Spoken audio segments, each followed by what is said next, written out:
আসসালামু আলাইকুম। শিরোনামে আমন্ত্রণ জানাচ্ছি আমি ফারজানা ইয়াসমিন।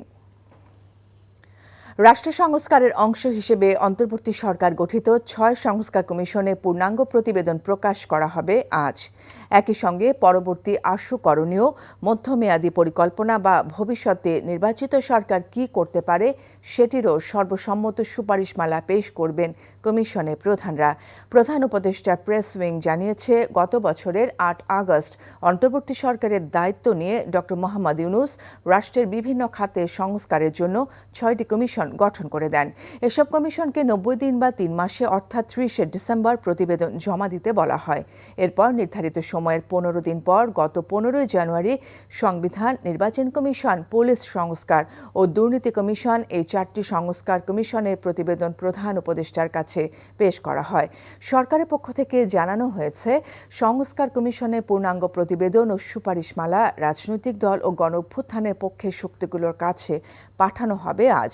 এরপর চূড়ান্ত পর্যায়ে শিক্ষার্থী, নাগরিক সমাজ, রাজনৈতিক দলের প্রতিনিধি, সরকারের প্রতিনিধি নিয়ে ৩ থেকে ৭ দিন ব্যাপী একটি পরামর্শ সভার ভিত্তিতে সংস্কার ভাবনার রূপরেখা চূড়ান্ত করা হবে। বাংলাদেশে নিজেদের দূতকে তলবের প্রতিক্রিয়ায় এবার ভারতস্থ বাংলাদেশে ভারপ্রাপ্ত হাইকমিশনারকে তলব করেছে নয়াদিল্লি। শুক্রবার ভারপ্রাপ্ত হাইকমিশনার নুরুল ইসলামকে তলব করা হয়। তলব সংক্রান্ত এক বিবৃতিতে ভারতের পররাষ্ট্র মন্ত্রণালয় জানায়, বাংলাদেশের অভ্যন্তরীণ শাসন সংক্রান্ত বিষয়ে ভারতকে নেতিবাচকভাবে উপস্থাপন করা হচ্ছে। ৫ ফেব্রুয়ারি শেখ হাসিনার অডিও ভাষণ নিয়ে দিল্লি বলছে, হাসিনা ভাষণ দিয়েছেন নিজস্ব ব্যবস্থাপনায়। তার মন্তব্য ব্যক্তিগত অবস্থান থেকে দেয়া। ভারত সরকারের অবস্থানের সঙ্গে এটিকে মিলিয়ে দেখার সুযোগ নেই। এর সাথে ঢাকা দিল্লির দ্বিপক্ষীয় ইস্যুর সম্পর্ক নেই। এর আগে এক বিবৃতিতে শেখ মুজিবুর রহমানের বাড়ি গুঁড়িয়ে দেওয়ার নিন্দা জানায় ভারত।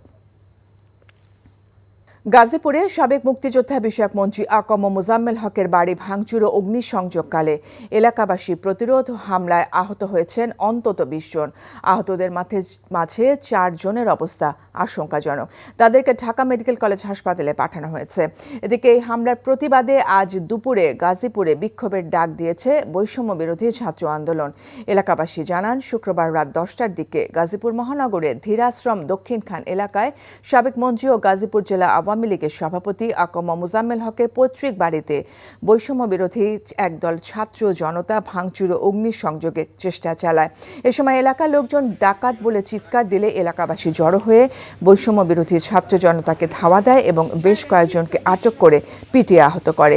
আহত ১৪ জনকে শহীদ তাজউদ্দিন আহমেদ মেডিকেল কলেজ হাসপাতালে পাঠানো হয়েছে। আজকের মধ্যে যদি অপরাধীদের গ্রেফতার করা না হয় তাহলে মার্চ টু গাজীপুর ঘোষণা করা হবে। শিরোনাম এটুকুই। এই খবরে ভিডিও সহ আপডেট জানতে ভিজিট করুন এনটিভি অনলাইন www.ntvbd.com। এছাড়াও এনটিভির জনপ্রিয় সব অনুষ্ঠান ও খবরের আপডেট জানতে ভিজিট করুন আমাদের ইউটিউব ও ভেরিফাইড ফেসবুক পেজ। ১২টায় মধ্যাহ্নের খবর দেখার আমন্ত্রণ রইল। ধন্যবাদ সবাইকে।